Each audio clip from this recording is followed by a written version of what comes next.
Colours Kannada ವಾಹಿನಿಯಲ್ಲಿ ಪ್ರಸಾರವಾದ ಧಾರಾವಾಹಿ ವಧು. ಇತ್ತೀಚೆಗಷ್ಟೇ ವಧು ಧಾರಾವಾಹಿ ಇದ್ದಕ್ಕಿದ್ದಂತೆ ಎಂಡ್ ಆಯಿತು. ಬರೀ 99 ಸಂಚಿಕೆಗಳಿಗೆ ವಧು ಸೀರಿಯಲ್ ಅಂತ್ಯಗೊಂಡಿದೆ.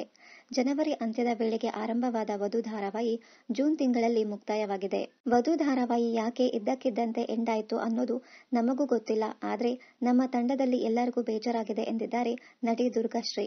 ಶೂಟಿಂಗ್ ಮುಗಿಯೋದಕ್ಕೂ 2 ದಿನಗಳ ಹಿಂದೆಯಷ್ಟೇ ನಮಗೂ ಸೀರಿಯಲ್ ಎಂಡ್ ಆಗ್ತಿರುವ ವಿಷಯ ಗೊತ್ತಾಗಿದ್ದು.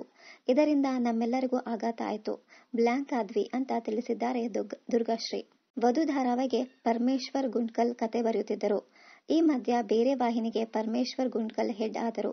ಆಗ ವಧು ಸೀರಿಯಲ್ಗೆ ಬೇರೆ ಬರಹಗಾರರ ತಂಡ ಬಂತು. ಪರಿಣಾಮ ವಧು ಎಂಡ್ ಆಯ್ತು ಎಂಬ ಗುಸುಗುಸು ಕಿರುತೆರೆ ವಲಯದಲ್ಲಿ ಹಬ್ಬಿತ್ತು. ಈ ಬಗ್ಗೆ ಸಂದರ್ಶನದಲ್ಲಿ ದುರ್ಗಾಶ್ರೀ ಕ್ಲಾರಿಟಿ ಕೊಟ್ಟಿದ್ದಾರೆ.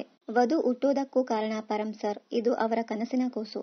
ಪರಂ ಸರ್ ತುಂಬಾ ಪ್ರೊಫೆಷನಲ್. ಇದು ಮುಗಿಯೋದಕ್ಕೂ ಅವರು ಕಾರಣ ಅಲ್ಲ ಎಂದು ದುರ್ಗಾಶ್ರೀ ಸ್ಪಷ್ಟನೆ ಕೊಟ್ಟಿದ್ದಾರೆ. ನಾನು ಈ ಸುದ್ದಿಯನ್ನ ಕೇಳಲ್ಪಟ್ಟಿದ್ದೇನೆ. ಆದರೆ ವಧು ಎಂಡ್ ಆಗೋದಕ್ಕೆ ಪರಂ ಸರ್ ಬೇರೆ ವಾಹಿನಿಗೆ ಹೋಗಿದ್ದು ಕಾರಣ ಅಂತ ನನಗೆ ಅನಿಸುವುದಿಲ್ಲ ಅಂದಿದ್ದಾರೆ ದುರ್ಗಾಶ್ರೀ. ಮೊದಲು ರಾತ್ರಿ 9:30ಕ್ಕೆ ಪ್ರಸಾರವಾಗುತ್ತಿದ್ದ ವಧು ಧಾರಾವಾಹಿಯನ್ನ ಆನಂತರ ರಾತ್ರಿ 10:30ಕ್ಕೆ ಶಿಫ್ಟ್ ಮಾಡಲಾಗಿತ್ತು. ಟೈಮಿಂಗ್ಸ್ ಚೇಂಜ್ ಆಗಿದ್ದರಿಂದ ಸ್ವಲ್ಪ ಏಟು ಬಿತ್ತು ಅನಿಸುತ್ತದೆ ಅಂತ ದುರ್ಗಾಶ್ರೀ ಅಭಿಪ್ರಾಯಪಟ್ಟಿದ್ದಾರೆ. ಸದ್ಯ ನಟಿ ದುರ್ಗಾಶ್ರೀ ತೆಲುಗಿನ ಸಂಧ್ಯಾ ರಾಗಂ ಧಾರಾವಾಹಿಯಲ್ಲಿ ನಟಿಸುತ್ತಿದ್ದಾರೆ.